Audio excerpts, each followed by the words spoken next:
What up, Gophers?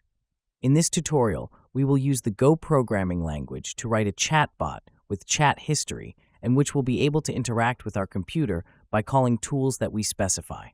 Let's go. I'm going to start by initializing our project.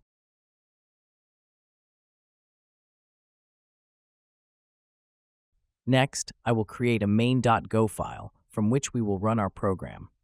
I will start by defining a constant value holding the name of the model we will use. The Gemini Flash model is a multimodal LLM, which means it accepts both text and images and other input files. It is very fast, cheap, and reasonably intelligent. Now I will define an app struct. This is probably not strictly necessary in our case, but it will help us be more organized. I will add a client variable holding a pointer variable of type genAI.client. We will now need to import the genAI package and call the go-mod tidy command to download this dependency.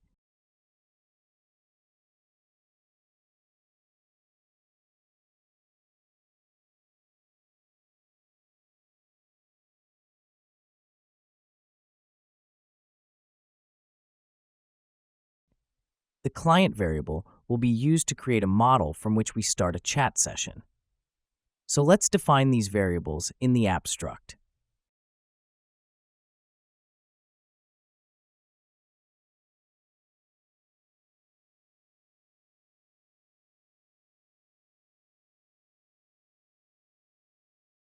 With that out of the way, I will define a main function, which will run first when the program starts. First, I will load the .en file using the godot10v load function. In the en file, make sure to create a genAI API key with your API key. You can obtain a key from Google AI Studio. I will define a variable of error type, as we will be doing a lot of error handling here. Next, I need to create a reader, which will read from the standard input. I will use the buff.io package and call the new reader method.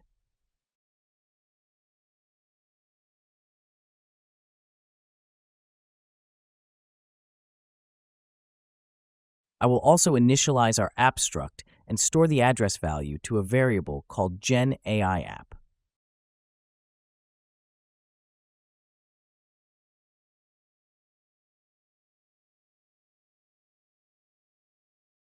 Next, I will create a new genAI client using the new client function.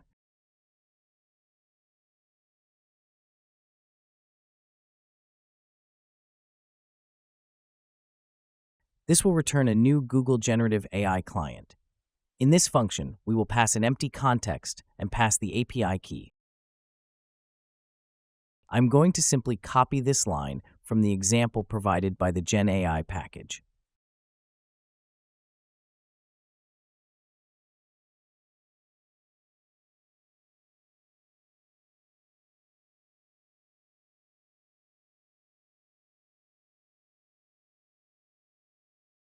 Remember to add proper error handling, as this function will potentially return an error. Now that we have our client, we need to also create a model. I'm going to create a new Go file called client, where I will define a function that will create the model. This function will take the client parameter, which we already have, and a model name, which in our case will be the Gemini Flash model. It will return a pointer variable of type genAI generative model. I'm going to call the generative model method on the client and save it to a variable.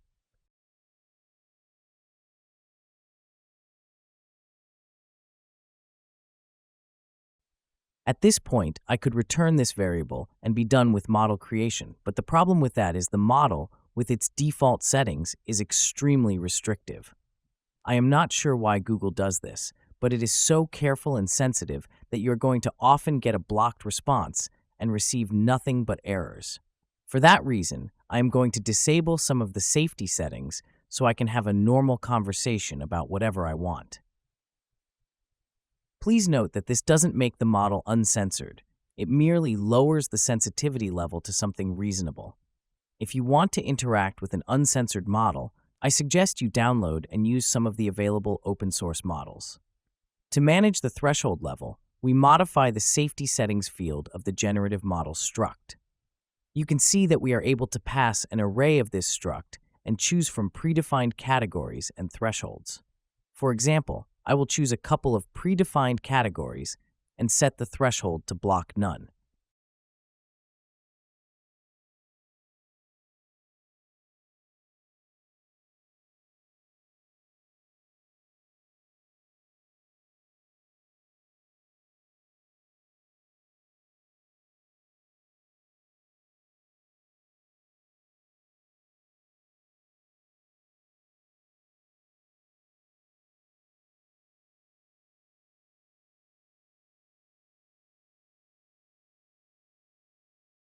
After that, I am finally ready to return the model.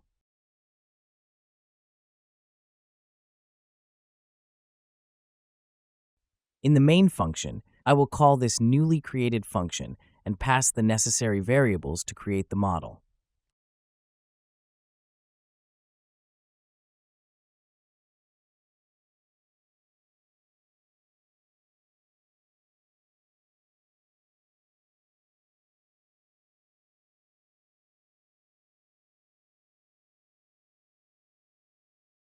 For the model field, I need to define tools. This field accepts an array of type genAI tool object, so that is what I'm going to define here.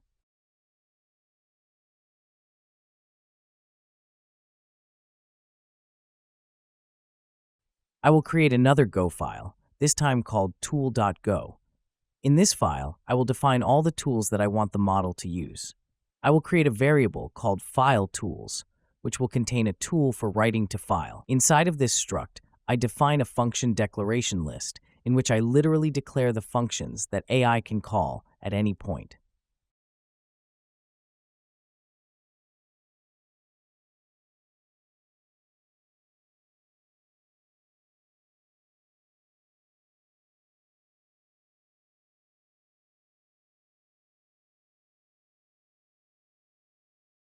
I will name the function file write and add a helpful description to it so that AI knows exactly when to utilize this tool and function.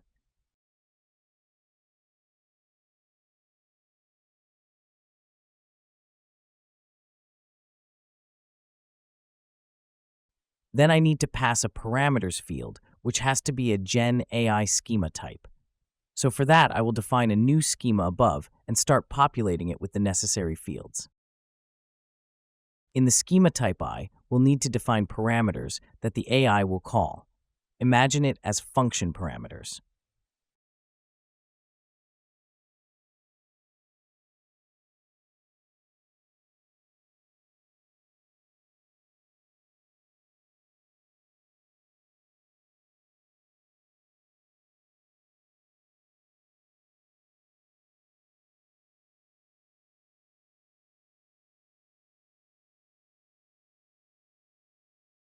In the properties field, I will tell the AI to call the file name parameter.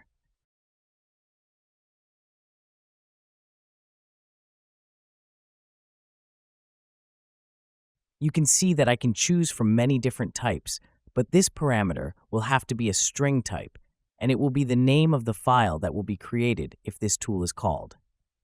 I will make sure to instruct the AI not to include any extension in this parameter, as we will append it ourselves.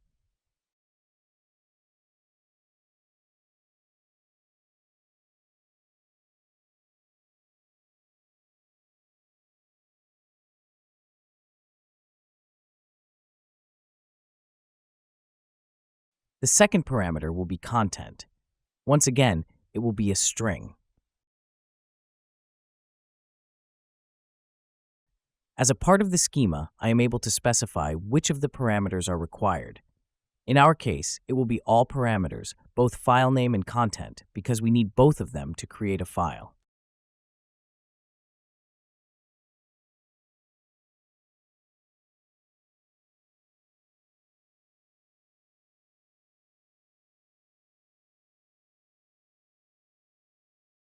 Now, what I need to do is define a function which will get called when the AI calls the tool.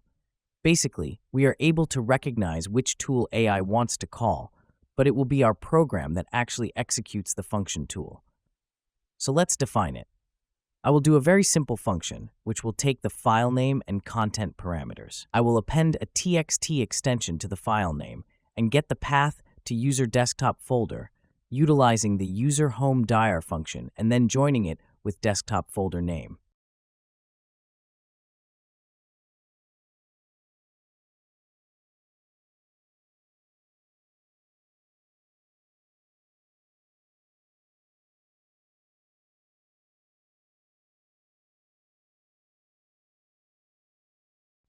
I will need to format the content by replacing all potential newline characters with actual newline.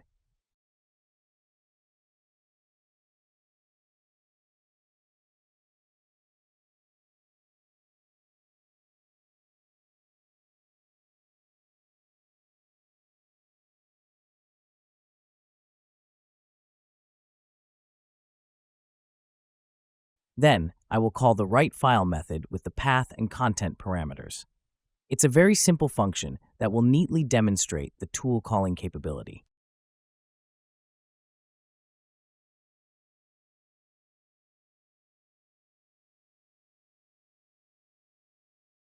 I must not forget to add our newly created tool to the model tools list. This will make it possible for the AI to make tool calls.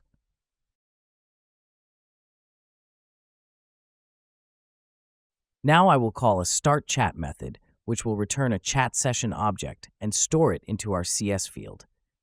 We are finally ready to make calls and receive responses from the AI. I'm going to enter an infinite loop, so I will be able to send and receive messages continuously. From the reader we created earlier, I will call readString method and then remove the last character from it, which is actually the newline character that we don't need.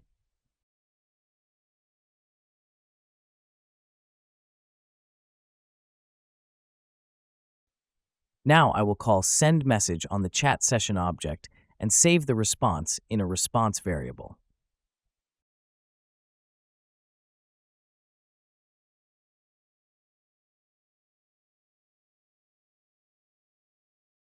To be able to send our query, we wrap it in a genAI text type.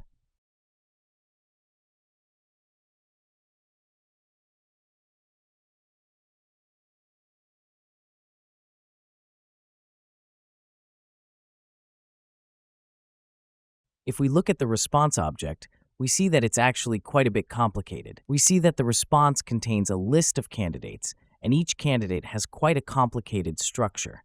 If we look at the content struct, we see that it is made up of parts. So this tells us if we want to actually receive a proper response message, we will have to somehow build it from the candidates and parts. We also see that a content part field might be of many types.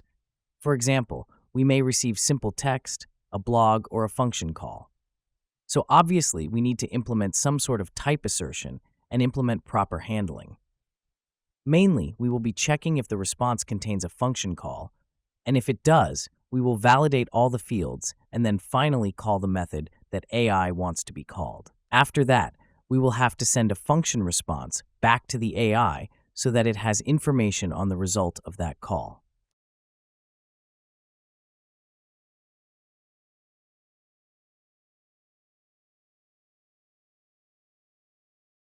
I will now define a function called buildResponse, which we will use for all this logic I have described. We will pass the response and also the chat session, because we will need to use it to send a function response back to the AI. This function will return a string response. I will define a function response variable by allocating an empty map.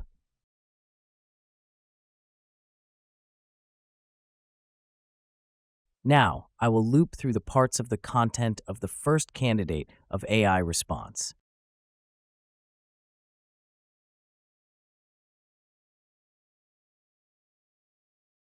I will use type assertion to check if the part is a function call.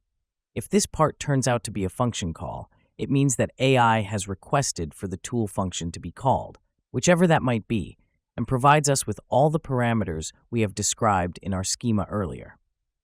We will print out the function name for debugging purposes and then switch the name.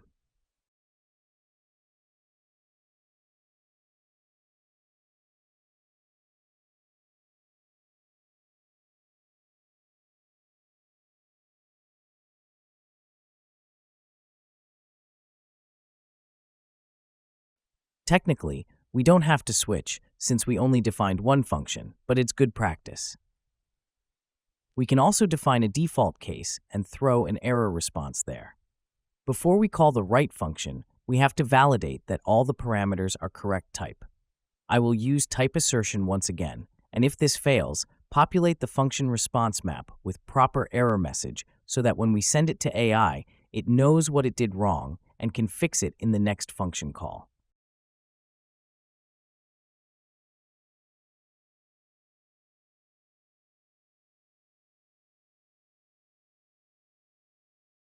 Now I am asserting that the parameters are proper type string as we requested them to be. If the parameter is not a string, or if it's empty, I'm going to edit the function response map with the proper error.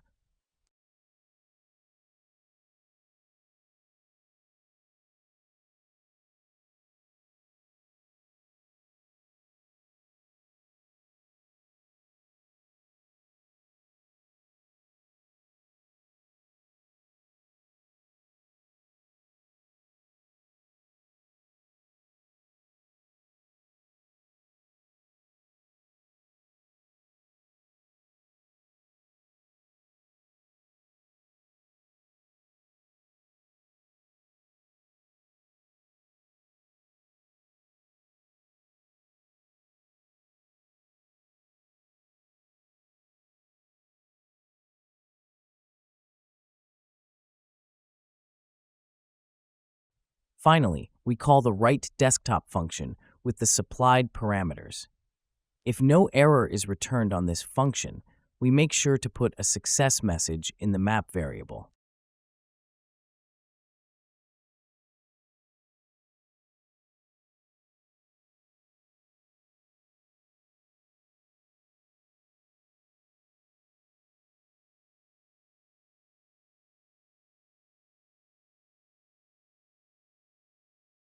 Great. I will also fill in a default cause in case we receive some unknown function call from the AI.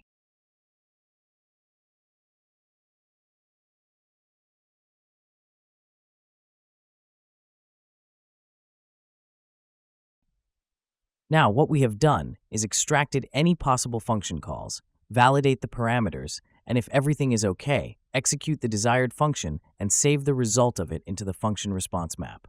What we need to proceed with now is to give this result back to the AI, which will respond to that function call and give the end result as a text message back to the user.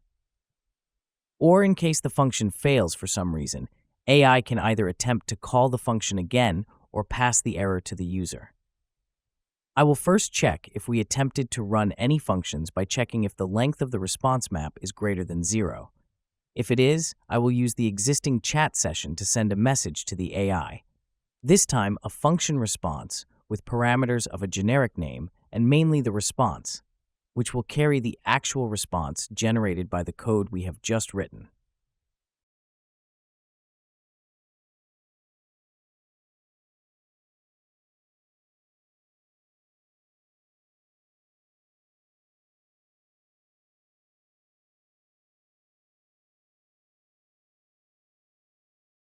Now, what I'm going to do is important. I will reset the function response value to nil, just so we can see that it will be reset, and then recursively call the build response function again.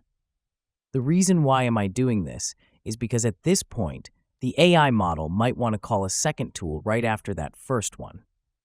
For example, if we had an app with read and write tools and told it to read a certain content from a file and then immediately write it to another file, it would have to first call the read tool and obtain result, and immediately after that call the write tool. So this line of code will make that possible for us. If the response does not contain any tool calls for the second time, then the whole block above will be skipped because in it we are only checking for the existence of tool calls. At the end of the code, I will have to build the actual response. I will loop over the candidates, then the parts, check if the part is a text, and if it is, I will return it.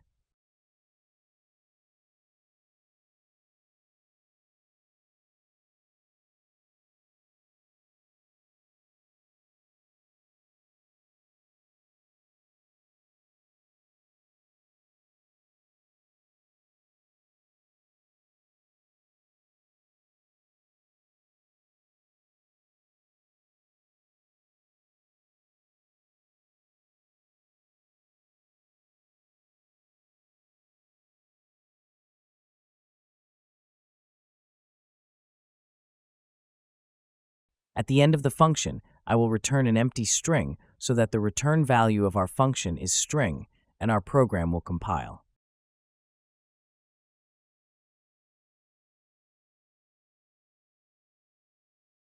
Here, I will simply fill in the missing parameters and log the final response.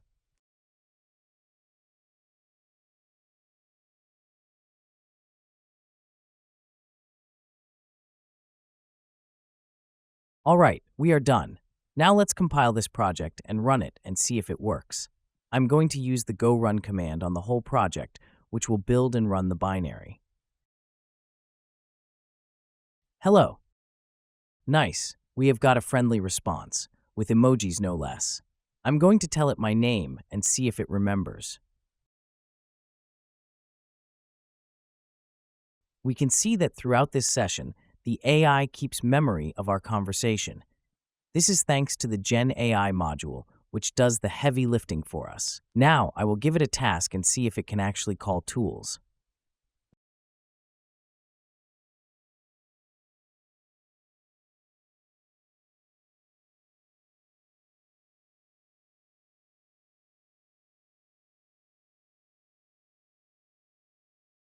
Seems we got a positive response. Let's check the file.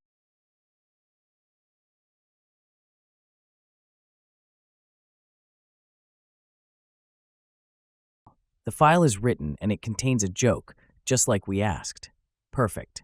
Ignore the encoding error there. The text actually looks fine when you open the file normally. All right, Gophers. If you made it this far, congratulations. If you're wondering what else can you do with this project, I have a couple of suggestions. For example, you can utilize the Fine library and write a cross-platform graphical interface for your chatbot. Or you can use your favorite backend framework to write a REST API. I hope you will subscribe to this channel for more tutorials to come and that you learned something new. Thanks for watching.